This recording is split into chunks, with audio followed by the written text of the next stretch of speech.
كابتن عزيز، ذكرت سمو الشيخ تميم بن حمد آل ثاني وأيضا العائلة الحاكمة هنا في دولة قطر. سنتابع الآن نيرفانا مع المشاهدين فرحة أمير دولة قطر وهو يشاهد انتصار منتخب المغرب وتأهل إلى الدور ربع النهائي من كأس العالم، وكان إنجاز آخر يضاف إلى إنجاز استضافة دولة قطر لكأس العالم. نتابع.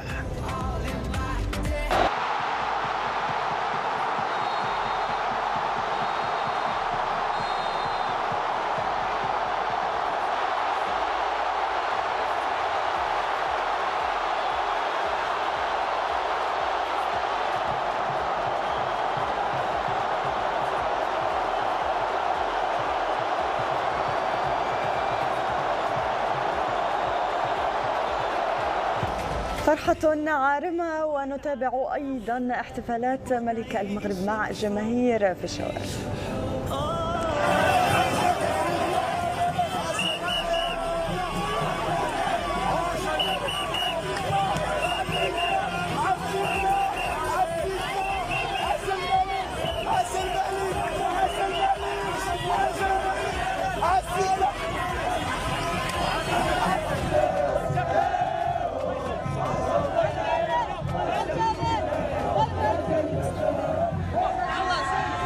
عاش الملك!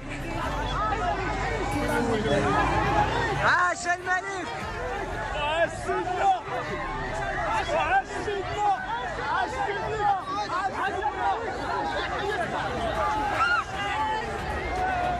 الله يسلم سيدنا!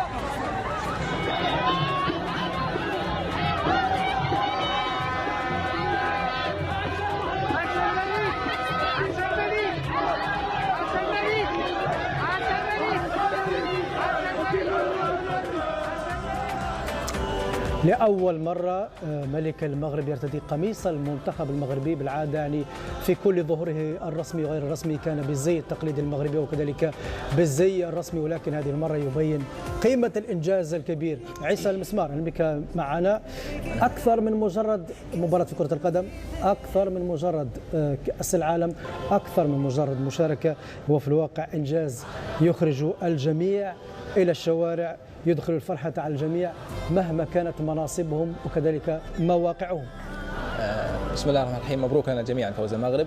امس شاهدنا يعني الاحتفالات في جميع البلدان العربيه، ليس مختصرا على المغرب، يعني شاهدنا بالصحافه وكذلك في مواقع التواصل الاجتماعي فرح في الجميع، يعني في جميع الشعوب العربيه سواء في البلدان العربيه او الموجودين يعني في الدول الاخرى. للامانه انجاز نفتخر به. الشيء الجميل في المنتخب المغربي انه يعني بغض النظر عن الانتصارات انه منتخب مقنع، يعني داخل الميدان منتخب يعني مشرف مقنع، يعني اي مباراه يدخل وانت مطمئن انه راح يقدم مستوى بغض النظر سواء ممكن عدا الفوز او الخساره والتعادل، لكنه منتخب ثقيل فنيا. واتمنى يعني ان الخطه هذه اللي سار عليها المنتخب المغربي انها يعني تنتقل للبلدان الاخرى، يعني شيء طبيعي ان المنتخب المغربي يجاري اقوى المنتخبات.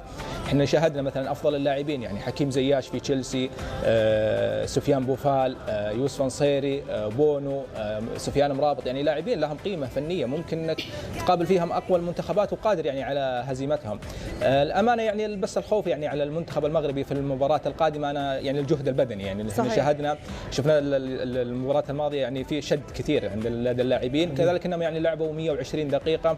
يعني الشيء هذا ممكن هو اللي يعني ممكن يخوف الجماهير العربية، انه يعني اعتقد ان المنتخب البرتغالي بدنيا راح يكون اجهز من المنتخب المغربي اللي لعب تقريبا 120 دقيقة وتحت ضغط. بالاضافة يعني شفنا احنا اللاعبين يعني ما قدروا يكملون المباراة اغلب اللاعبين، لكن اعتقد كلمة السر في النجاح المنتخب المغربي يعني بعد توفيق الله سبحانه وتعالى وليد الركراكي، يعني واضح انه مدرب جدا داهيه، مدرب يعني قريب من اللاعبين، مدرب فني ونفسي، يعني واضح انه هناك يعني عده لاعبين. كذلك يعني الاسماء الكبيره في الفريق، يعني احنا في الدوري السعودي يوجد عبد الرزاق حمد الله مهاجم هداف ولاعب يعني الكل يتمناه، يعني ما قدر يعني يمسك خانه في المنتخب المغربي بسبب يعني وفره النجوم. هذا الشيء الايجابي، يعني انه لما تكون عندك خيارات كثيره والمدرب يحتار باختيار النجوم، يعني يدل على عندك فريق قوي ممكن تقاتل فيه. اتمنى باذن الله ان شاء الله التوفيق للمنتخب المغربي في المباراه القادمه من البرتغال، وان وقف الى هنا يعني اعتبر انه انجاز عربي نفتخر به جميعا الى سنوات قادمه.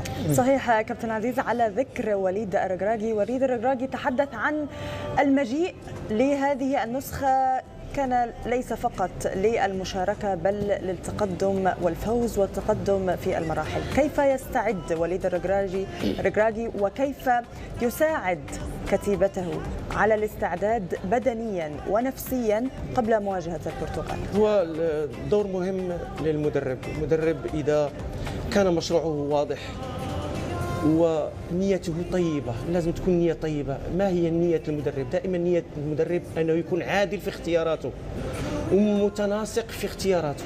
كان عادلا في اختياراته، متناسقا في مشروعه، ومنسجما مع اللاعبين ومهارات اللاعبين والادوات التي يمتلكها. لعب بالادوات التي يمتلكها وحقق نتائج رائعه جدا. كما تفضل كابتن عيسى، عندما تشاهد المنتخب المغربي تجلس وانت مرتاح من بدايه المباراه. انا اقول حتى في المباريات الوديه اعطتنا الصوره التي سوف يظهر بها المنتخب المغربي. كان هناك تكتيك، رسم تكتيكي واضح، مشروع واضح، تطبيق واضح للاعبين، انضباط رائع جدا للاعبين. لم أرى قبل منتخب مغربي ينضبط من الدقيقة الأولى للدقيقة 120. 120 يعني الصراحة أنا شفت أمس منتخب إسباني ممل. لماذا كان ممل؟ لأن كان هناك منتخب مغربي منضبط، عمل تطويقا للملعب في الطول وفي العرض، لم يترك المجال للمنتخب الإسباني أنه يلعب براحته. ولذلك فيحسب للمنتخب المغربي أنه حقق نتائج رائعة. وكانت البداية من مباراة كرواتيا، التعادل أمام كرواتيا كان رائع جدا. الكل قال كان ممكن الفوز. لا، ناخذ النقطة وتلك النقطة نبني عليها. فزنا على بلجيكا، أخذنا 4 نقاط. 4 نقاط كان رصيد فوق كل التطلعات. هذا شيء رائع. وبعد ذلك امام كندا شفت المباراه اللي قدم المنتخب المغربي سيناو رائع. بدايه المباراه تسجيل هدفين. صحيح انه في الشوط الثاني كان هناك بعض العياء، وطبيعي ان هناك المنتخب الثاني ممكن يسيطر عليك شيء، لكن قوه المنتخب انه ايضا يحافظ على النتيجه ويعرف كيف يتقبل سيطرة الخصم. وهذه هي قوة المنتخب المغربي، تقبل سيطرة الخصم دون أن يكون خطرا على مرماه، وهذا مهم جدا. ياسين بونو كان رائع في المباراة أمس، تصدى لضربات الجزاء وكان مهم في الموعد، وكان في الموعد المناسب. لذلك فأظن بأن فوز كبير، فوز للمنتخب المغربي، فوز لكل العرب، لأن أعاد الثقة لكل المنتخبات العربية، أعاد الثقة للجماهير المغربية، الجماهير العربية، وألهب مونديال قطر. مونديال قطر كان في الأول الكل يقول بأنه هو مونديال العرب.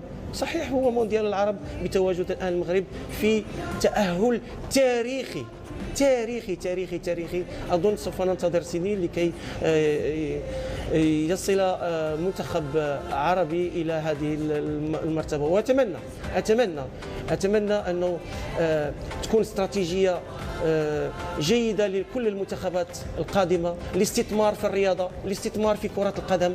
أظن بأن شفنا أن عندما تستثمر صحيح لا تجني الثمار في مباشرة، لازم أن تكون صبور وتحتاج إلى شيء من الوقت، يعني كبوات، لازم أنك تستحمل الضغط ومن ثم تكون النتيجة. الصراحة مبروك لكل المغاربة ولكل العرب لهذا الفوز وهذا التأهل التاريخي. مرحبا بك في قناة كورة بالعربية. شكرا لك على مشاهدة الفيديو ولمشاهدة تحليلات جميع المباريات الفرق والمنتخبات العربية. اشترك في قناة كورة بالعربية ليصلك الجديد دائما، ولا تنسى الضغط على زر لايك.